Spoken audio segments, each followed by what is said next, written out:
వారు ఇంతకుముందు భాస్కర్ రాజు గారు అన్న మాట నేను తిరిగి వల్లిస్తున్నాను. ఏంటంటే వారు విత్తినటువంటి ఇదిగో ఈ 66 పుస్తకాలు ఉన్నటువంటి బైబిల్ గ్రంథం ఉంది కదా, దీని కారణంగా మాలో చైతన్యం వచ్చింది. దీని కారణంగా మేము మనుషులమే అని గుర్తించుకున్నారు మా పెద్దలు.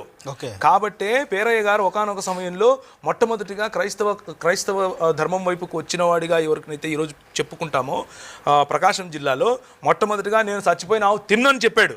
మేము తినట్లేదు, లేకపోతే చచ్చిపోయిన ఆవును తినిపించేవాళ్ళు మాతో, మేము చచ్చేవాళ్ళం దాంతో. ఏమి డాక్టర్ గారు కదా, చచ్చిపోయిన ఆవు తినొచ్చు తినకూడదు ఆయన చెప్పాలి.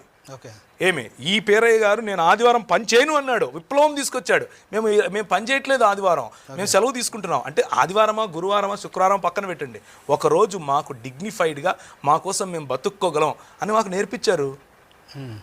ఇది భారతదేశాన్ని నిర్మించడం అంటే. భారతదేశ ఎకానమీని నిర్మించింది మేము, భారతదేశ చదువుని నిర్మించింది మేము, భారతదేశంలో టెక్నాలజీ తీసుకొచ్చింది మేము.